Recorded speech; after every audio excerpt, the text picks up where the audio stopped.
listener production. Hey, Bension Siebert here with The Briefing. Sometimes what happens in one part of Australia says a lot about the direction of the country as a whole. And right now, that's exactly what seems to be happening in Queensland as the state's voters head to the polls this weekend. I've got plans to deliver more housing, more healthcare, and to address the cost of living. And I'll always fight for a woman's right to choose. I need you to vote Labor on Saturday. Queenslanders can vote for a fresh start and vote for change. Let's get this done, Queensland. Not long ago, Australia had near wall-to-wall Labor governments. Prime Minister Anthony Albanese had defeated Scott Morrison, and every state and territory bar Tasmania was coloured Labor red. Since then, Labor had a crushing defeat in the Northern Territory. The Voice referendum failed. Conservative policies on youth crime and abortion have gained traction. And now polls suggest the Liberal National Party is about to turn Queensland blue. So what is going on in the Queensland election and what does it tell us about the country as a whole? Archie Milligan is a listener journalist based in Queensland. Archie, welcome back to The Briefing. Set the scene for us. Tell us, who is Premier Stephen Miles? Well, Stephen has come in off the back of 10 years of a Labor government in Queensland. He, I guess you could say, succeeded the throne from Queensland's longest running, in Australia, I believe, longest running female Premier, Anastasia Palaszczuk. Stephen has really tried to market himself as Queensland's new Premier, despite being in government since first being elected in around 2015. He's a Brisbane boy, he's a Broncos fan.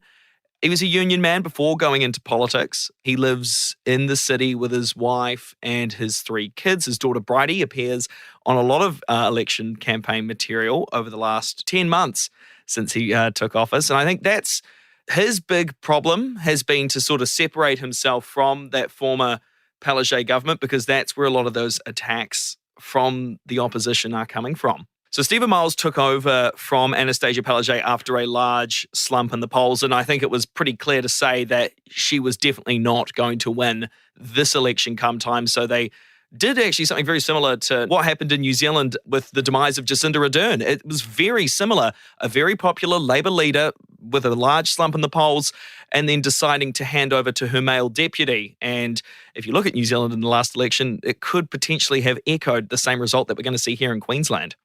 Tell us about the opposition. The leader is David Crisafulli. What do we know about him? So David Crisafulli is from up north Queensland way. He grew up on a sugar farm in Ingham, which is about an hour north of Townsville. He was a Townsville MP. He was the deputy mayor of Townsville back in the day. He's a former journalist.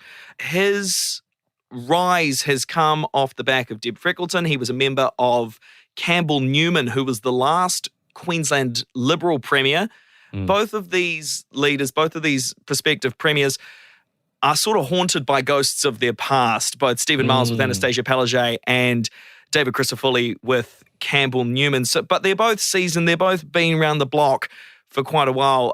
Stephen obviously taking the top job at the end of last year. David becoming leader of the Liberals back in 2020. You've interviewed both of these men. Can you give us just some insight into who they are as people and how they struck you? So I'll start with Stephen. He is, in my personal opinion, when dealing with both of them, they're both, very nice people, but Stephen definitely felt more what you see is what you get. The answers, he knew what he was talking about, but it doesn't seem too rehearsed. And I think a lot of people will see that in the previous 3 debates that have occurred over the last, few weeks. Whereas David is a lot more slick. He really has rehearsed his talking points. He's sticking to those talking points. Anything outside of this, sort of chamber of really what they want the average Queenslander to know isn't relevant. They are very hyper-focused on the core issues, and both parties really are focused on these core issues of youth crime, housing, cost of living, and sort of energy and transport. Those have been the main ones. So you mentioned the third debate that happened overnight. Can you give us some of the key moments?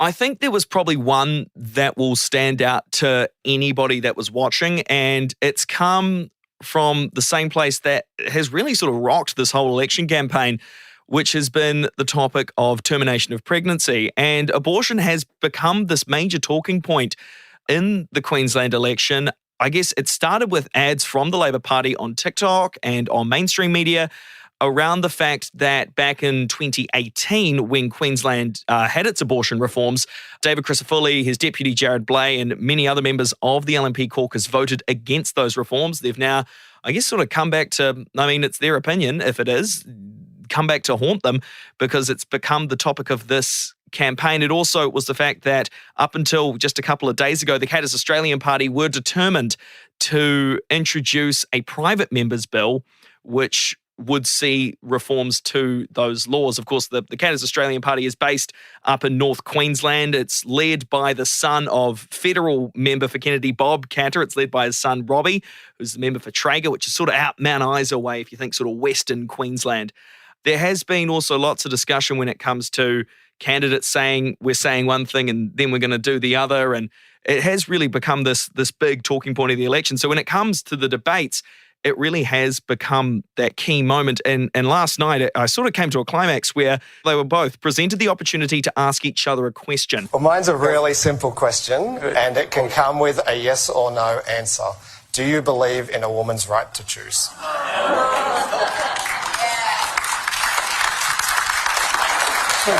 Yes or no? Well, it probably won't work for his TikTok, but yes. Oh, that got you, didn't it? Why'd you vote against Yes. it? Why'd you vote against it? All these debates have been pretty scrappy, and considering, I'd say actually out of the three, last night's or the final debate was probably the most reserved. You mentioned TikTok there. What's been the importance of that particular platform in this election that's, I suppose, been different to some of the elections that we've seen elsewhere before in Australia? Well, I guess we know for a fact that young people are disengaged, but this is the platform that they're engaged with the most. So they've really tried to utilize that platform, especially Labor. I mean, it's where I first saw a lot of these campaigns around conversion therapy, termination of pregnancy, housing. Of course, the LNP denies most of this and calls it a scare campaign. But I think it's also where Labor has tried to present Stephen Miles as an authentic person. It's that more direct than necessarily in a studio interview. Look, critics have called it cringe. As a Gen Z, I thought it was relatively authentic. And the LNP have done it themselves, also trying to do their own TikToks to varying success on both platforms and on both sides. But you can definitely tell a large chunk of Labor's campaign funds have been spent on that social media presence. A lot of the key issues that we've seen debated in the Queensland election are issues that are affecting people elsewhere in the country. For example, we've got this question about abortion policy. There was a big debate about that in South Australia. We've got this issue about youth crime and how to deal with that. And in the Northern Territory, they just reduced the age of criminal responsibility.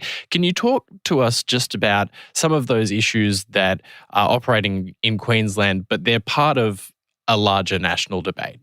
I think if you were to pin even down to two or one issue of this Queensland election, it is youth crime and cost of living. A good third place would be health.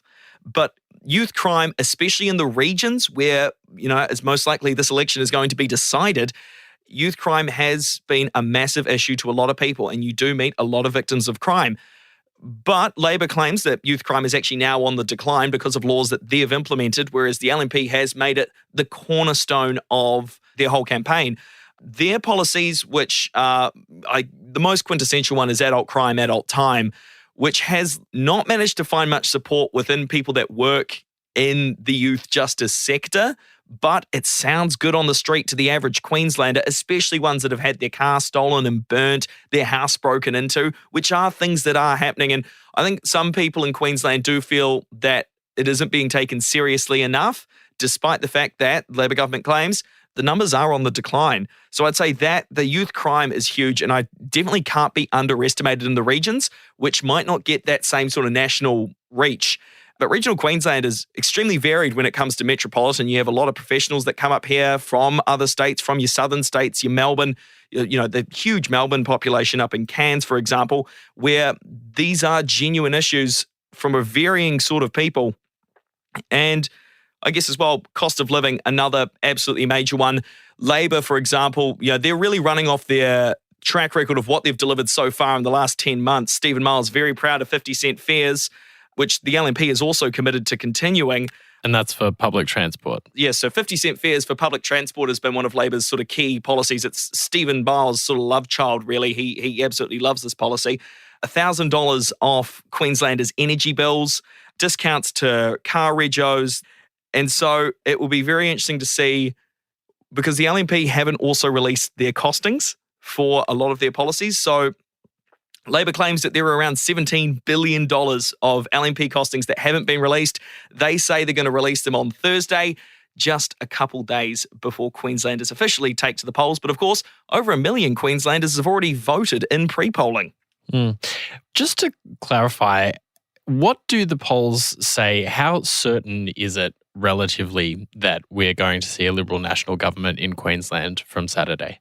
If you were to ask a general audience, it's most likely going to be a Liberal government.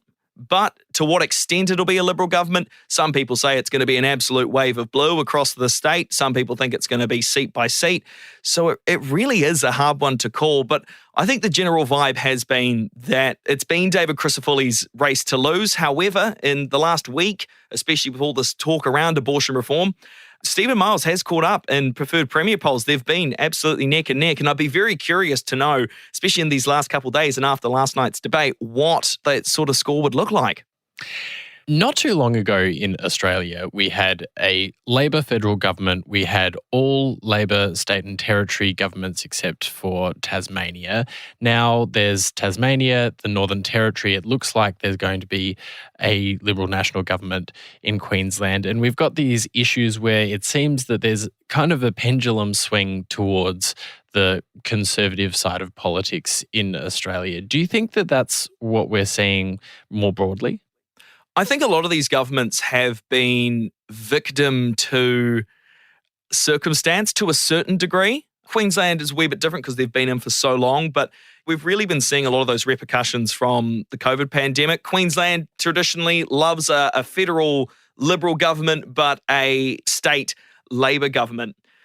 Some people say it could be a precursor for what we could see come the federal election. But again, it's with a lot of these things, it's hard to say. I asked both David Crisafulli and Stephen Miles what their relationships with Peter Dutton were like. Stephen said he gets along very well with Peter Dutton. They worked together on the Dolphins NRL bid back when that team was entering the comp. And of course, Liberal Peter Dutton and David Crisafulli get on fine. However, it is worth noting David Crisafulli has been staunchly anti-nuclear. But of course, there are Peter Dutton's nuclear power plants have been slated for the Sunshine State. So it will be very interesting to see how either of those prospective premiers interact with a potential Dutton government, or potentially have to work with an Albanese government, at least, for the next year. Well, it's going to be absolutely fascinating to see what happens on Saturday and how it changes not only Queensland, but the country. Archie, thanks so much for joining us once again on The Briefing. Thanks for having me, guys.